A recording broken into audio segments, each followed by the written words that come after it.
वसुधारा के प्रत्येक शनिवार को होने वाले इस साप्ताहिक ध्यान और सत्संग में आप सबका बहुत बहुत स्वागत है। और फेसबुक में भी लाइव है, उसमें भी जो मित्र देख रहे हैं उनका भी बहुत बहुत स्वागत और अभिनंदन है। ध्यान के पहले चलिए कुछ प्रश्न मित्रों ने पूछे हैं, उन पर बातचीत कर लेते हैं, फिर हम लोग ध्यान में चलेंगे। आज गुजरात भावनगर में कुछ बच्चे, स्कूल के बच्चे जुड़े हुए हैं और उन्होंने कल शाम को प्रश्न भेजा है। एक का नाम है ध्रुवी और उसकी सहेलियों ने पूछा है कि स्वामी जी हम पढ़ाई में कैसे ध्यान दें। सब स्कूल के छोटे छोटे बच्चे हैं, 7वीं 8वीं के, जिससे हमें याद रहे। कुछ याद नहीं रहता, सब एक जैसा लगता है जब हम पढ़ाई करने बैठते हैं तब। कुछ मदद करिए। बच्चों का सबसे बड़ा प्रॉब्लम यही रहता है। स्कूल इधर बड़े होते हैं तो लोग जन्म मरण से मुक्ति मांगते हैं, मोक्ष मांगते हैं। बच्चे एक ही प्रार्थना करते हैं भगवान से, स्कूल से मुक्ति कब मिलेगी। मैं खुद छोटा था, स्कूल में था, तो यही प्रार्थना मेरे मन में भी गूंजती थी, स्कूल से कब मुक्त होंगे। और जिस दिन स्कूल से मुक्त हुए उस दिन ऐसा लगा जैसे कारागार से मुक्त हुए। उसका कारण समझिए इस बात को। हम लोग, बड़े लोगों को मैं जवाब दे रहा हूं, बच्चों को तो दे ही रहा हूं, लेकिन बड़े लोगों को भी, कि पढ़ाई को हमने इतना नीरस, इतना बेरौनक और इतना उबाऊ बना दिया है कि किसी बच्चे का मन नहीं लगता, चाहे वो गुजरात का हो या मध्य प्रदेश का या उत्तर प्रदेश का या तमिलनाडु का या केरल का, कहीं का हो। किसी बच्चे को, और 100 बच्चे में एक आध बच्चे को रुचि होती होगी, वो इस नियम के दायरे से बाहर है, अपवाद है। अधिकांश बच्चों को बिल्कुल रुचि नहीं होती। उसके कारण क्या है? 2-3 कारण समझें तो हम लोग बच्चों को मदद कर पाएंगे। अभी तक देखिए, पहले महिलाओं को बहुत सताया जाता था, तो अब वुमेन एम्पावरमेंट के बहुत सारे नियम बने, कानून बने, सरकार ने बनाए, महिलाओं को सशक्त किया, उनको नौकरी, उनको सामाजिक जीवन में स्थान दिया। ऐसे ही मैं समझता हूं आने वाले समय में बच्चों के लिए भी एक आंदोलन चाहिए। बच्चे अभी सबसे बेसहारा हैं, उनके तरफ से कोई वकील खड़ा नहीं होता। उनके मेंटलिटी को समझने वाले लोग बहुत कम लोग हैं। हम उनके साथ व्यवहार करते हैं बड़ों जैसा। हम समझ नहीं पाते कि बच्चे उस उम्र में क्या सोचते होंगे, उस उम्र में उनका सोचने का तरीका क्या होता होगा, ये हम समझ नहीं पाते। और इसी कारण बच्चों के जो बचपन है, उसको हर बच्चा उससे मुक्त होना चाहता है, भागना चाहता है, जल्दी बड़ा होना चाहता है। कहीं ना कहीं उसके मन में वो दुखद अनुभव है बचपन उसके लिए। हम लोग कहते जरूर हैं कि मेरा आ लौट के आजा मेरे बचपन, बचपन के दिन बड़े सुहाने। ये हम लोग अब कह रहे हैं जब उससे ज्यादा दुख पा रहे हैं तब। लेकिन जब बच्चे थे तब हम जल्दी बड़ा होना चाहते थे। कई बच्चों को आपने देखा होगा ऐसे सिगरेट पीने लगते हैं। वो सिगरेट सिंबल है कि हम अब बड़े हो गए हैं। वो एक प्रतीकात्मक उनके मन में एक चीज बैठती है कि बड़े लोग सिगरेट पीते हैं, इसलिए सिगरेट पियो तो तुम बड़े हो जाओगे। तो कहीं ना कहीं बच्चे उस बचपन से, जिसको हम सुहाना बचपन कहते हैं, भागना चाहते हैं। वजह क्या है कि एक तो पढ़ाई का ये जो बोझ है ये भयानक है। ये एक क्लास पास करो, दूसरे क्लास में फिर मास्टर जी हाजिर हैं, फिर कोर्स हाजिर है, फिर सिलेबस हाजिर है। और माँ बाप भी बीच बीच में कम नहीं सताते, अनजाने सताते हैं, उनको भी नहीं पता है कि कैसे बच्चे को सता रहे हैं। जब भी बच्चा खुश होने लगे, नाचने लगे, हंसने लगे, तो घर के लोग एकदम से नाराज हो जाते हैं। बहुत खुश हो रहे हो, परीक्षा में पता चलेगा। बस आपने टोक दिया उसकी खुशी और आनंद को। जरा भी खुश होने का उसको चांस नहीं है। जरा सा कोई बच्चा घर में उधम किया, क्या पढ़ाई की आज बताओ, तो होमवर्क कौन किया बताओ, कितना किया बताओ। बच्चे को लगता है पनिशमेंट है पढ़ाई, सजा है पढ़ाई। और इसलिए बच्चा मजबूरी में, चूंकि वह हमारे आपके सहारे है, उसका भोजन पानी कपड़ा रसद आपूर्ति माँ बाप कर रहे हैं, इसलिए वो एक परतंत्र व्यक्ति की भांति बिहेवियर करता है कि पढ़ रहा है, गाली दे दे के पढ़ रहा है, मन ही मन उसके गाली पुराण चल रहा है और ऊपर से वो पढ़ रहा है। कि किसी तरह पार कर जाओ, एक बार बड़े हो जाओ, इस जाल से निकल जाओ तो फिर पता बताएंगे इन लोगों को। मुल्ला नसरुद्दीन ने देखा कि उसका बेटा आया स्कूल से बड़ा खुश, नाचते गाते आ रहा है, मस्ती करते आ रहा है, स्कूल से छूट के आया। बाप को बड़ी चिढ़ हो गई। उसने कहा हाँ, और चिढ़ को कहाँ निकाले, कोई ना कोई बहाना तो चाहिए, कपड़ा गंदा करके आए हो। 2 झापड़ मार दिया कस के। तो बच्चे को समझ में नहीं आया, न बिन बादल बरसात कैसे हो गई, अभी तो कुछ गलती भी नहीं किया हूं, मार दिया। फिर मुल्ला को भी लगा कि बिना गलती के मार दिया, अब इसको जस्टिफाइड करना है, अब इसको तर्क सम्मत बनाना है। तो फिर उसने कहा देख बेटा, मैं तेरे जान का दुश्मन नहीं हूं, मैं तेरे को प्यार करता हूं, इसलिए तेरे को मारता हूं, ये मेरा प्यार है, मार मत समझना इसको। तो फजलू उसके बेटे ने कहा कि पापा, प्यार तो मुझको भी आप पर बहुत आता है, लेकिन थोड़ा बड़ा हो जाऊं ना तो ठीक से प्यार कर, ठीक से प्यार करूंगा आपको। वो भी इंतजार कर रहा है कब बड़ा हो तो पापा को प्यार करे उसी के ढंग से। हम चाइल्ड साइकोलॉजी, बाल मनोविज्ञान को समझने वाले बहुत कम माता पिता हैं, इक्के दुक्के।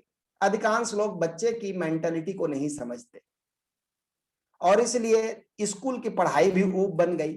कुछ सुझाव देता जरूर हूं मैं ध्रुवी और उनके सहेलियों को, हो सकता है इससे उनको मदद मिले, क्योंकि उसने कहा कुछ मदद करिए।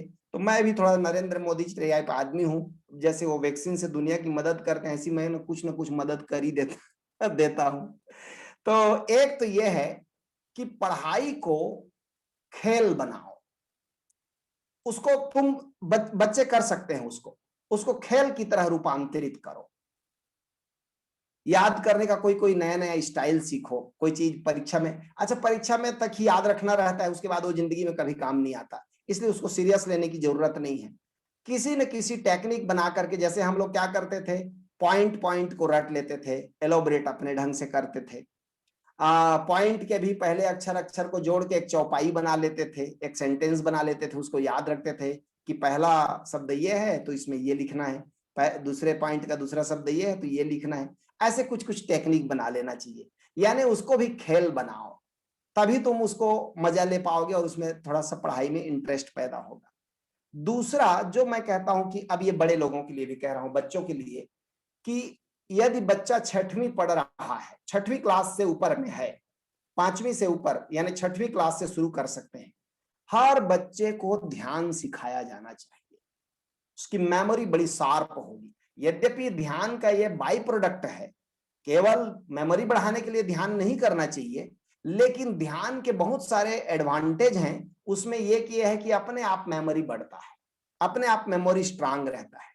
जो मेडिटेशन करते हैं, जो ध्यान करते हैं, उन बच्चों का बनिस्बत उन बच्चों के जो ध्यान नहीं करते। तो मैं सोचता हूं कि 6वीं क्लास में बच्चे में इतनी समझ आ जाती है, लगभग 10-11 साल का होता है वो, तो उस समय बच्चे को ध्यान का बीज डालना चाहिए, उसे ध्यान जरूर सिखाना चाहिए।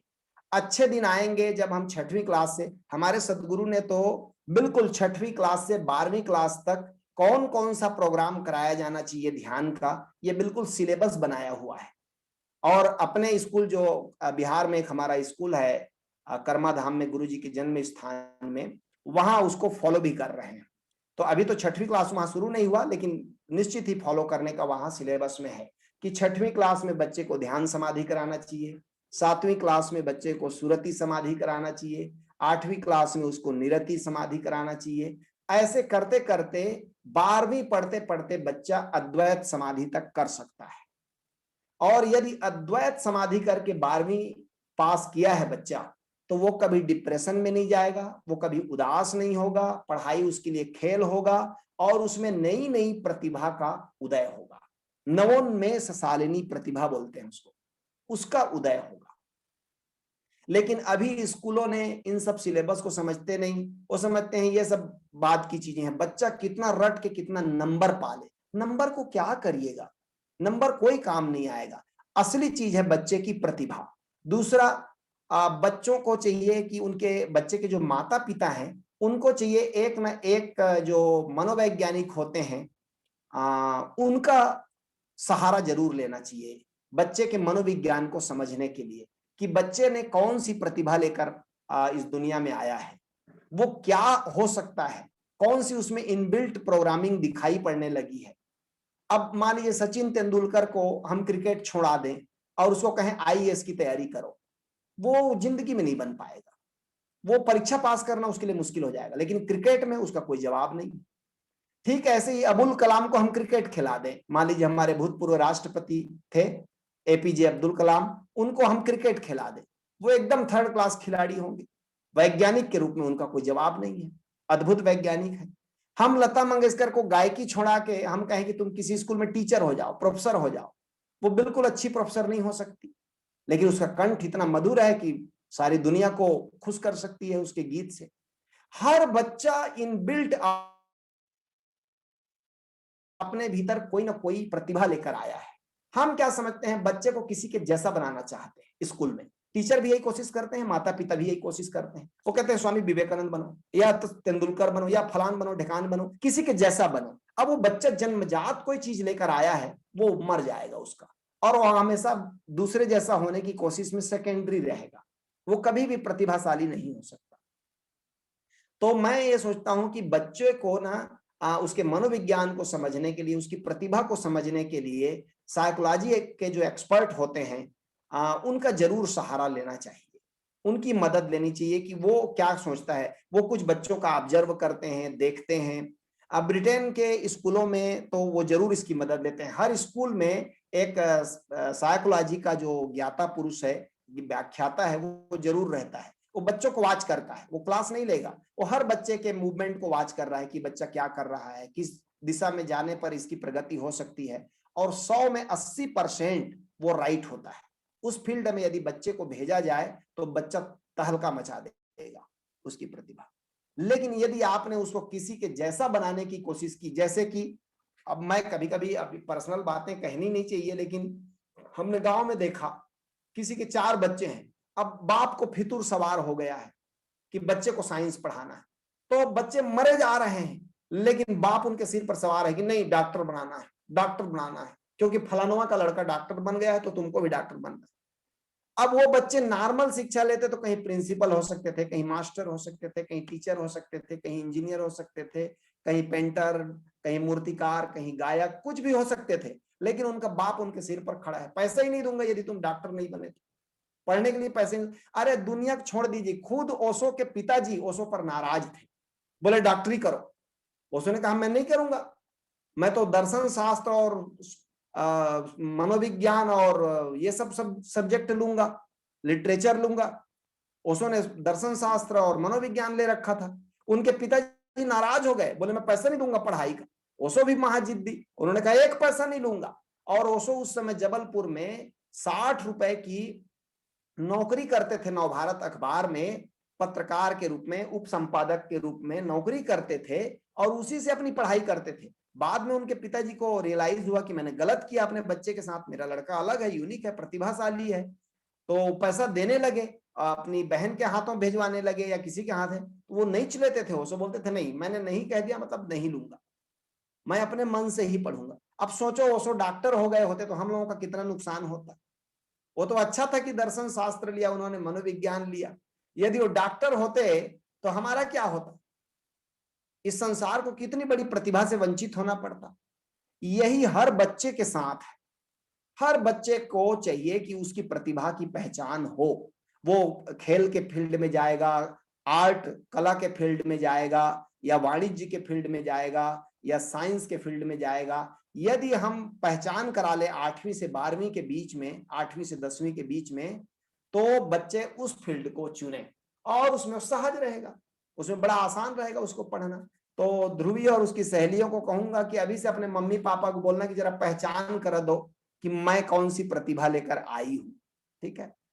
दूसरा, अभी की शिक्षा में, भारत की शिक्षा में हम बच्चों के फिजिकल फिटनेस पर ध्यान नहीं दे रहे हैं। मेमोरी शरीर का ही हिस्सा है, याद रखना आप। शरीर मर जाएगा तो मेमोरी का 80% नष्ट हो जाता है। 80 क्यों, 95% नष्ट हो जाता है। इसलिए तो जब कोई आदमी मर जाता है तो उसको पिछले, अभी जन्म में हम जन्मे, पिछले जन्म का कुछ याद नहीं है।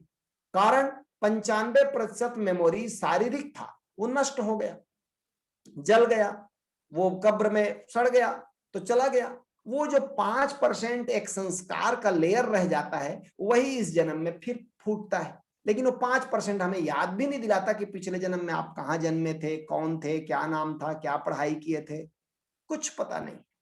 तो ये जो मेमोरी है, ये बहुत बहुत सारा हिस्सा इसका मैं समझता हूं कि शारीरिक और तल पर है। इसलिए यदि फिजिकल फिटनेस है तो वो मेमोरी को भी स्ट्रांग करने में मदद कर सकती है। हम बच्चों को ना तो खेलने देते हैं, न उनको फिजिकल फिटनेस के कोई टिप्स बताते हैं। स्कूल भी उस पर कोर्स नहीं लगाते, कोई फिजिकल फिटनेस का कोर्स नहीं है कि बच्चे को कैसे वो जस्ट कुछ खेल उल करवा दिए, हो गई बात ना, उससे काम नहीं बढ़ेगा। बच्चों को जैसे बचपन से उनके बीच में संस्कार डालना चाहिए कि स्वस्थ शरीर एक बड़ी संपत्ति है और उसको मेंटेन करने के लिए बच्चे को खुद ही अवेयर होना चाहिए। उसके लिए शिक्षक सिखाएं, माता पिता सिखाएं, तो ये भी एक बड़ा महत्वपूर्ण चीज हो सकता है। और भोजन पर जरूर ध्यान दें, क्योंकि बच्चे को कई बार समझ नहीं होती। अब जैसे मैं कॉलेज में पढ़ाता हूं तो मैंने देखा कि पढ़ के लड़कियां आती हैं तो बहुत लड़कियों का हीमोग्लोबिन कम होगा, बहुत लड़कों का वीकनेस होगा, उनका शारीरिक कमजोरी होगा। क्या कारण है? अब वो केवल जीभ पर आधारित भोजन कर रहे हैं। जीभ को जो टेस्टी लगता है, चाहे वो शरीर का सत्यानाश कर दे, वो उसको खाती रहेंगी। और जीभ को जो अच्छा नहीं लगता, भले ही वो शरीर के लिए लाभदायक हो, उसको बिल्कुल नहीं खाएंगे। तो केवल जीभ आधारित भोजन में शरीर का धीरे धीरे सत्यानाश हो जाता है।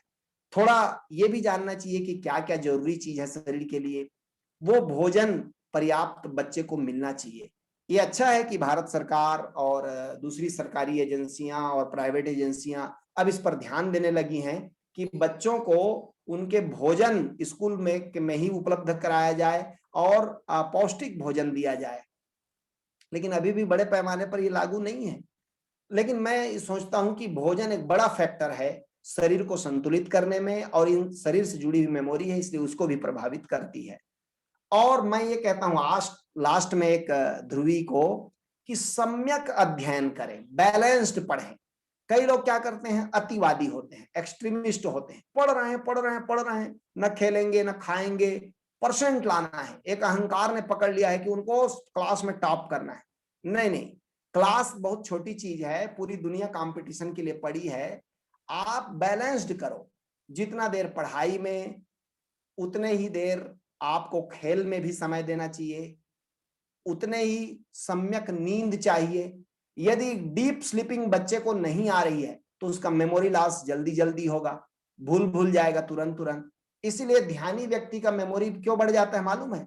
वो ध्यान जो है और क्वालिटेटिव नींद है, एक तरह से एक अद्भुत अवेयरनेस के साथ नींद है, वो जागरूकता के साथ नींद है वो।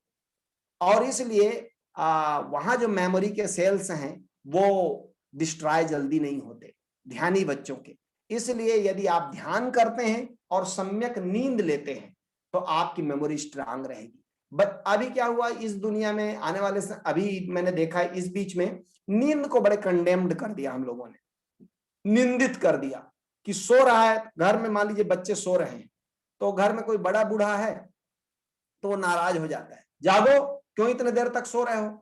जबकि छोटा बच्चा जब पैदा, ओशो के प्रवचनों में भी आप पढ़िएगा इस बात को कि छोटा बच्चा जब पैदा होता है तो उसका स्लीपिंग टाइम कितना ज्यादा होता है, करीब करीब 20 से 22 घंटा जो पैदा हुआ बच्चा है तुरंत वो सोता है। कारण अभी उसके शरीर में बड़ा काम हो रहा है, ग्रोथ हो रहा है, नए नए ऑर्गन बन रहे हैं, सारा कुछ निर्माणाधीन है। तो बच्चा यदि जागा रहेगा तो डिस्टर्ब होगा, तो बच्चे को प्रकृति सुला देती है, फिर धीरे धीरे धीरे धीरे नींद का ड्यूरेशन कम होता है। कोई बच्चा 7-8 साल 9 साल का हुआ तब भी उसकी नींद की जो समय है, नींद की अवधि है वो बहुत रहती है। 20-22 साल में आकर भी 8 से 10 घंटा की नींद चाहिए बच्चे को। 20-22 साल के युवक को भी, किशोर को भी कम से कम 8 से 10 घंटे की नींद चाहिए। हम क्या कर रहे हैं, बच्चों को देर तक जगा रहे हैं, जल्दी उठा रहे हैं, नहीं सोना जीवन को बेकार कर देना है। नहीं नहीं, जीवन को बेकार करना नहीं है, सम्यक नींद रहेगा तभी सम्यक जागरण भी होगा, तभी पढ़ाई लिखाई में भी मन लगेगा, तभी दुनियादारी में भी मन लगेगा। और यदि नींद सम्यक नहीं है, और महानगरों में विशेषकर अभी नींद पूरी तरह डिस्टर्ब है, लोग 12-12 बजे रात, 1-1 बजे रात, जब आधी रात गुजर चुकी है तब तक वो सोए नहीं है। क्या होगा? अब नींद का जो क्वालिटी है वो गिर जाएगा। अब उथली उथली नींद आएगी, अब शरीर ही बस पड़ा रहेगा, और वो जो अमनी दशा होनी चाहिए, एक तरह से समाधि की जैसी दशा होनी चाहिए नींद में, वो नहीं आ रही है। तो क्या होगा, शरीर का क्षरण जल्दी होगा, शरीर का नाश जल्दी होगा, उसमें मेमोरी भी इंक्लूड है। तो इसलिए सम्यक नींद सबको, न केवल बच्चों को, सबको चाहिए, और सबको अपना नाप लेना चाहिए। जैसे बच्चों का अधिकांश स्लीपिंग टाइम सवेरे होता है, डीप स्लीपिंग टाइम, तो उस समय बच्चों को डिस्टर्ब मत करो, उस समय बच्चे को पर्याप्त तो सोने दीजिए, वो कवर कर लेगा पढ़ाई को। आप अननेसेसरी उसको जगा दिए हैं मान लीजिए, तो वो जाग कर पढ़ेगा नहीं, वो केवल टाइम खराब करेगा। यदि पर्याप्त नींद, आप खुद प्रयोग करके देखना, आप बिस्तर में सो जाएं और पर्याप्त नींद ले लें, पर्याप्त नींद के बाद खुद आपका शरीर ही आपको धक्का देके उठा देगा, बिस्तर काटने लगता है यदि नींद पूरी हो जाए तो। और नींद पूरी नहीं रहेगी ना, तो बिस्तर इस संसार के सबसे सुंदर चीज है, वो बुलाती रहेगी, आजा आजा आजा, 1 घंटे के लिए आजा। अब आप ना बड़े अपने निंदा से भरे हुए कि मैं कितना पापी हूं, बार बार बिस्तर मुझे बुला रहा है, मैं तामसी हूं, मैं सो जाता हूं, ऐसा आप कहते रहेंगे। लेकिन यदि पर्याप्त नींद ले लें, आप एक दिन कम से कम 1 सप्ताह प्रयोग कर सकते हैं कि जब तक शरीर ही धक्का देके नहीं उठाएगा, मैं बिस्तर से नहीं उठूंगा, कयामत आ जाए तो भी सोया रहूंगा। आप देखना, एक समय ऐसा आता है जब शरीर की ऊर्जा खुद ही धक्का देके निकाल देती है। इसको रोज भी आप प्रयोग कर सकते हैं। जैसे आप नींद पूरी हो जाती है, देखना आंख अपने आप खुल जाती है, तब देखना अच्छा लगता है। और नींद पूरी ना हुई हो तो आंख बंद किए रहना अच्छा लगता है। शरीर की अपनी भाषा है, वो बिल्कुल इशारा करता है इतना देर सोना है, इतना ही खाना है। भोजन के समय भी शरीर बता देता है कितना खाना है। जैसे आप खाना खा रहे हैं ना, तो एक समय आएगा जब एक डकार आएगी, वो डकार पहला बेल है, पहली घंटी है, बस बंद करो। हम कहते हैं नहीं नहीं, अभी तो नींव डली है, अभी तो महल खड़े करना है, ये रसगुल्ला कैसे छूटेगा, ये कैसे छूटेगा। अब आप शरीर की भाषा नहीं सुन रहे हैं। तो जो व्यक्ति शरीर की भाषा नहीं सुनता, फिर शरीर मजबूर है। शरीर की भाषा बड़ी कोमल भाषा है, बड़ी छुपी भाषा है, उसको समझने के लिए अवेयरनेस चाहिए। ऐसे ही मन की भी। तो हमें चाहिए कि पढ़ाई को एक बिल्कुल मुख्य गोल की तरह नहीं, वो भी जीवन की एक तैयारी है, लेकिन जीवन की और भी बहुत सारी तैयारियां हो सकती हैं उस बीच में, ये करना चाहिए। और मैं समझता हूं कि जो सबसे खराब करते हैं बच्चों के जिंदगी को, उसी दौरान हो जाता है, और फिर बाद में बच्चा कितना भी सुधारना चाहे, वो अपनी जिंदगी को सुधार नहीं सकता। तो इस पर मैंने विस्तार से इसलिए बात की कि आने वाले समय में हम लोग सोचेंगे कि बच्चों की दुनिया, उनकी मानसिकता के हिसाब से उनकी टीचिंग, उनकी लर्निंग होनी चाहिए। और अच्छा होगा यदि माता पिता ध्यान कर रहे हो, तो वो बेहतर समझ पाएंगे अपने बच्चे को, और अपने आप मैच्योरिटी आती जाती है बच्चों में, आपको करना नहीं पड़ेगा। पौधों को खींच खींच के बड़ा नहीं करना पड़ता, पौधे अपने आप बड़े होते हैं। फूल खींच खींच के लाना नहीं पड़ता, अपने आप आते हैं। जीवन में जो सर्वश्रेष्ठ है ना, वो स्वयं वो पैदा होता है, अपने आप आता है।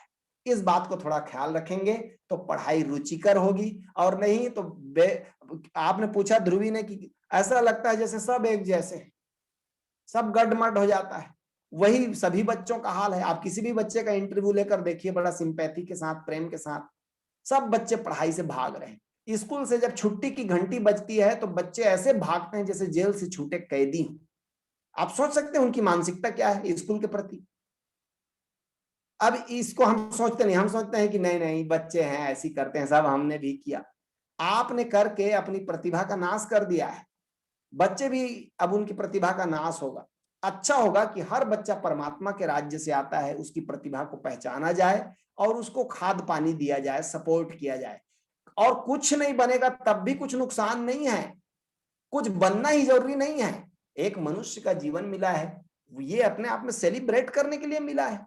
ये इसका कोई और गोल नहीं है और इसका कोई लक्ष्य नहीं है, जीवन अपने आप में लक्ष्य है। लेकिन बच्चों को इस भाषा में कोई समझाता भी नहीं है।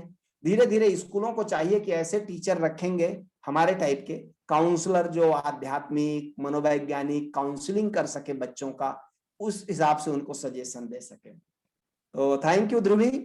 फिर एक चित्रकांत जी ने पूछा है कि स्वामी जी, जन्म मरण के चक्र से मुक्ति संभव है क्या? मेरा मतलब शरीर और अन्य योनियों से है, क्योंकि आत्मा को तो अविनाशी कहा जाता है, उसका ना तो जन्म होता है न मृत्यु, बस शरीर बदलता है। असल में सवाल क्यों पैदा होते हैं? जितना ज्यादा हम आध्यात्मिक किताबों को पढ़ लेते हैं तो उन चीजों को, तो जो अनुभव की चीजें हैं उनको हमने बुद्धिगत समझने की कोशिश शुरू कर दी, और वो बुद्धिगत कभी समझ में नहीं आएंगी। जब आप कहते हैं क्या जन्म मरण के चक्र से मुक्ति संभव है, तो ये आपने किसी न किसी किताब में पढ़ी। अभी आपको जन्म का दुख नहीं मालूम, जीवन का दुख नहीं मालूम, नहीं तो ये ऐसा सवाल पैदा नहीं होता। ये सवाल इसलिए पैदा होता है कि हमने कुछ तार्किक ढंग से समझ लिया, अच्छा जन्म मरण के चक्कर से बुद्ध मुक्त हो गए तो मजा कर रहे हैं, तो हमको मजा करना है। तो आपका चॉइस मजा है, जन्म मरण के चक्र से मुक्ति नहीं है। आपको क्या मालूम जन्म मरण के चक्र से मुक्त होने का क्या मतलब है? इसको, इसलिए ये सारे हाइपोथेटिकल प्रश्न हैं, काल्पनिक प्रश्न हैं, इसलिए जो भी उत्तर देंगे उसका गलत हो जाता है। समझो आपने पूछा आत्मा तो अविनाशी है, क्या ये आपका अनुभव है? नहीं। और जो अनुभव नहीं है उस शब्द का उपयोग करके क्या करिएगा? वो कोई काम नहीं आएगा, वो सिवाय आपके माइंड को डिस्टर्ब करने के कुछ नहीं करेगा। अच्छा होता कि इतना ही समय आत्मा को अनुभव करने में लगा देते। अब एक इस सिंपल चीज को समझिए, चलो मैं बुद्धि से ही थोड़ा सा कोशिश करता हूं, यद्यपि बहुत ही मुश्किल है और नहीं समझाया जा सकता। आत्मा बिल्कुल आकाश जैसी है। जब आप आकाश हो जाते हो तो आकाश का क्या जन्म होता है? आकाश का क्या मरण होता है? आकाश का क्या कोई आकार होता है? सारे प्रश्न व्यर्थ हो गए।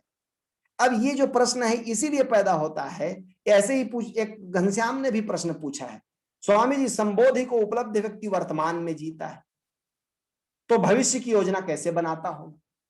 अब अभी घनश्याम को यह भी पता नहीं कि संबोधि क्या है और वर्तमान में जीना क्या है। इसलिए पढ़ लिया है, मान लो ओशो को पढ़ लिया कि संबोधि को व्यक्ति वर्तमान, प्राप्त व्यक्ति वर्तमान में जीता है। तो अब श्रीमान जी घनश्याम जी तो भविष्य की योजना बना रहे होंगे, तो उनको लगता है अच्छा तो फिर अपना संबोधि का क्या होगा? नहीं। अब इसको समझिए, संबोधि का मतलब ही होता है कि वो आकाश जैसा हो गया। वर्तमान कोई कालखंड नहीं है, समय का हिस्सा नहीं है। समय केवल पास्ट और फ्यूचर है, अतीत और भविष्य। क्योंकि अतीत और भविष्य में हमारा मन गति करता है, इसलिए वो समय है। वर्तमान कोई समय का हिस्सा नहीं है। वर्तमान का मतलब होता है स्पेस, आकाशवत होना, वर्तमान में होना है। जब आप आकाश हो जाते हैं तब आप वर्तमान में होते हैं। तब आकाश का न तो आकार है, न आकाश का अतीत है, न आकाश का भविष्य है, न आकाश को योजना बनाता है। संबोधि को उपलब्ध व्यक्ति का मतलब है वो अस्तित्व के साथ तदाकार हो गया। अस्तित्व निराकार है, अस्तित्व शाश्वत है, उसका क्या भविष्य? जब आप काल में तोड़ते, समय कहाँ की उपज है? हमारी मन की उपज है। हमारे मेमोरी में अतीत है, हमारे मेमोरी में, हमारे काल्पनिक शक्ति में, कल्पना शक्ति में भविष्य है, लेकिन एग्जिस्टेंस में समय नहीं है। इसलिए जीसस से किसी ने पूछा कि प्रभु के राज्य में खास बात क्या होगी, तो प्रभु के राज्य में जीसस ने ये नहीं कहा कि वहां मलाईदार भोजन होगा और वहां बढ़िया बढ़िया बिस्तर होगा और वहां ऐशो आराम होगा और नाच गान होगा, ये नहीं कहा। उन्होंने क्या कहा? प्रभु के राज्य में खास बात यह होगी कि वहां समय नहीं होगा, न पास्ट, न फ्यूचर, न प्रेजेंट, कोई समय नहीं होगा। इसका मतलब क्या होगा? प्रभु का राज्य का मतलब आकाश हो जाता। जब आप आकाश के साथ एक हो जाते हैं, और एक हो जाते हैं का मतलब भी आप समझ लेना, आप जैसे जैसे अपने कोर में, अपने गहराई में जाते हैं, आप पाते हैं आप आकाश हैं। होने की जरूरत नहीं है अलग से, वही आप हैं। भूल कर आपने शरीर से तादात्म्य कर लिया है। भ्रम के कारण आपने मन और शरीर को अपना होना समझ लिया है। एक विभूचन के कारण, एक मानसिक विभ्रम के कारण आपने इंद्रियों के साथ अपने को तदाकार कर लिया है, एक कर लिया है। जिस दिन आप हटते जाएंगे, आप कभी ज्ञान समाधि करने आएंगे वसुधारा में, तो हम एक एक परत हटाते हैं कि चलो और हटो, शरीर से हटो, इंद्रियों से हटो, हृदय से हटो, बुद्धि से हटो, मन से हटो, और देखो तुम कौन हो। बस अब वहां यह भी कहने वाला नहीं रहता कि मैं आकाश हूं, क्योंकि आकाश आके चिल्लाता नहीं कि मैं आकाश हूं, वो बस है, इजनेस, होना मात्र होता है वहां। उस अवस्था का नाम संबोधि है। वहां कोई शब्द नहीं होता, वहां कोई आकार नहीं होता, वहां अब उसको कुछ भी कहें नेति नेति की भाषा में कहना पड़ेगा। इसलिए संबोधि को विधायक रूप से नहीं समझाया जा सकता, नकार की भाषा में कहते हैं कि जो जो इंद्रियों से आप पकड़ रहे हो वो सब कुछ वहां नहीं होगा, जो जो शरीर के इंस्ट्रूमेंट से आप पकड़ रहे हो वो सब कुछ वहां नहीं होगा। और तब आपका प्रश्न कितना व्यर्थ लगेगा। आप देखिए क्या भविष्य की योजना कैसे बनाता होगा, वो क्या भविष्य की योजना बनाएगा? जो आकाश है वो क्यों बनाएगा? कहां का भविष्य, किसका भविष्य, कैसा भविष्य? वहां तो सब प्रेजेंट है। इस बात को बुद्धि से समझना अत्यंत दुष्कर है। दुष्कर क्यों? असंभव है। हाँ, अनुभव हो जाएगा ना तो वही हालत फिर होगी जो बुद्धों की हुई, जो सिद्धों की हुई। मेहर बाबा चुप हो गए, बोलते ही नहीं थे, क्योंकि बोले कि फंसे, क्योंकि बोलेंगे तो भी आप सुन तो उसी मन से रहे जो समझने की कोशिश कर रहा है, और समझेंगे तो नहीं, फिर नया प्रश्न उठाएंगे। अच्छा, भविष्य की योजना नहीं बनाता तो उसको भूख लगता है तो खाता क्यों है? ऐसा कुछ ना कुछ फिर उपद्रव करेंगे आप। इसलिए बहुत से बुद्ध पुरुष कहते हैं कि बताना ठीक नहीं। केएल सिंह साहब हंस रहे हैं, क्या करें, बहुत ही मुश्किल है। इसलिए सदगुरु का काम बड़ा कठिन काम होता है। वो जानता है कि तुम्हें अनुभव कराया जा सकता है, लेकिन हम लोग कितने मुसीबत है मालूम है? हम लोग कहते हैं हमको अनुभव नहीं करना है, हमको बुद्धि से समझा दो। हम जब ज्योग्राफी समझ सकते हैं, इकोनॉमिक्स समझ सकते हैं, लिटरेचर समझ सकते हैं, साइंस समझ सकते हैं, बॉटनी जूलॉजी केमिस्ट्री समझ सकते हैं, आत्मा को क्यों नहीं समझ सकते? नहीं समझ सकते। वो अनुभव की चीज है, वो बुद्धि के पार की चीज है। बस यहीं से खतरा शुरू होता है। गुरु कहता है आओ मैं अनुभव करा सकता हूं, हम कहते नहीं हमको समझा दो। अनुभव करने का हमको शौक नहीं। और इसीलिए दर्शन शास्त्र पैदा होता है। दर्शन शास्त्र एकदम फिजूल की बकवास है, वो समझाने की कोशिश कर रहा है जो बुद्धि के दायरे में नहीं आ सकती। ये ठीक वैसे ही है जैसे 5 साल के बच्चे को, 5 साल के बच्चे के पास मान लो शब्द होता है और पूछ दे आपको कि ये जो काम वासना होती है क्या होती है, आप मेरे को समझा दो। अब बच्चे के शरीर में पैदा ही नहीं हुई है काम वासना अभी 5 साल की अवस्था में, अब उसको आप कैसे समझाओ? अनुभव ही नहीं है उसका वो। और 14-15 साल होते होते उसके शरीर में खुद ही वो वासना पैदा होगी, और तब उसको आप एक लफ्ज बोलेंगे तो उसके अनुभव के आधार पर वो समझ लेगा। यही अध्यात्म में भी चलता है, अनुभव ही सार है। अनुभव के लिए ही मेहनत करना चाहिए। हाँ, मैं नहीं कहता कि प्रश्न नहीं पूछना चाहिए, प्रश्न पूछना चाहिए, लेकिन एक दिन ये पता चलेगा पूछ पूछ करके कुछ हल नहीं होता। एक ही रास्ता है, वो है अनुभव का, और वो है किसी सदगुरु के साथ जुड़ने का। जो व्यक्ति अनुभव कर लिया है उसका पैर पकड़े रहे, छोड़े मत। आज नहीं कल आदमी के साथ रहते रहते, और अध्यात्म की एक खूबी है, वो सीना ब सीना चलता है। कोई जानता है उसके संग साथ आप उठ बैठ रहे हैं तो किसी दिन संक्रमित हो जाएंगे, सीख जाएंगे, जान जाएंगे अचानक। और ये अचानक ही होगा, आपको भी पता नहीं चलेगा कि आपने उस अनुभव को पा लिया है। एक बड़ी मजेदार कहानी उसको कहते थे कि तिब्बत के एक बड़े मठ में एक साधु बनने के लिए एक लड़का गया। मठ के जो बड़े सदगुरु थे उनसे मिला, बोले मैं भी संन्यास लेने आया हूं, मैं मठ में रहना चाहता हूं, मठवासी बनना चाहता हूं। तो बोले किस लिए आए हो? तो बोले मैं भी जानना चाहता हूं सत्य को। तो बोले मेरे एक सवाल का जवाब दो, तुम सत्य को जानना चाहते हो कि सत्य के बारे में जानना चाहते हो? सोचा उसने, ये तो बड़ा नया प्रश्न लगा उसको, यही क्या प्रश्न हुआ, सत्य को जानना चाहते हो कि सत्य के बारे में जानना चाहते हो? फिर उसके दिमाग में आया कि सत्य के बारे में जानकर क्या करूंगा। बोले सत्य को ही जानना है। तो बोले ठीक, तो फिर एक काम करना होगा, तुमको मठ में मैं एंट्री दे देता हूं, और ये है किचन। किचन में यहाँ लगभग 500 मठवासी हैं, सबके लिए खाना बनता है, सबके लिए रोज चावल कूटा जाता है, चावल साफ किया जाता है। तुम्हारी ड्यूटी है चावल कूटना, दिन भर चावल साफ करना, क्योंकि 500 लोगों का भोजन सुबह शाम बन रहा है। और जब तक मैं ना बुलाऊं मेरे पास नहीं आना है, कोई प्रवचन सुनने नहीं आना है, कोई साधना नहीं करना है, केवल चावल कूटना है। एक ही काम है, जब मुझे जरूरत होगी मैं बुला के बता दूंगा, ठीक? और सत्य के बारे में भी नहीं पूछना है। यदि सीधा सत्य को जानना है तो कुछ नहीं पूछना है, कोई सवाल जवाब नहीं, कोई वाणी का व्यापार नहीं, कोई सत्संग प्रवचन नहीं, चुपचाप चावल कूटो और रहो। युवक शुरू में सोचा तो बड़ा गड़बड़ हो गया, फिर सोचा कि एक बार करने जैसा है। वो चला गया किचन में। अब उसका एक ही काम था, सुबह उठे, नींद अपने आप खुले तो उठे, फ्रेश हो, बस चावल कूटने में लग जाए। शाम तक उसका एक ही काम था, अपना खाना पीना, विश्राम करना, चावल कूटना, और कुछ नहीं। आश्रम में प्रवचन हो रहे हैं, कोई संत आया है, कोई साधना हो रही है, उस सब से उसको कोई मतलब नहीं। वो केवल चावल कूट रहा है, चावल कूट रहा है, चावल कूट रहा है। महीने बीते, वर्ष बीते, धीरे धीरे कितने दिन बीत गए उसे पता भी नहीं चला। फिर इस बीच में सदगुरु उस मठ का बूढ़ा हो गया, तो उस दिन सारे शिष्यों को बुला करके, जो उनके आश्रम के मठवासी थे, उनको बुला करके उन्होंने कहा कि अब मेरे शरीर छोड़ने का वक्त आ रहा है, मैं ज्यादा दिन नहीं जीऊंगा, तो मैं चाहता हूं इस मठ का चार्ज किसी व्यक्ति को दे दूं।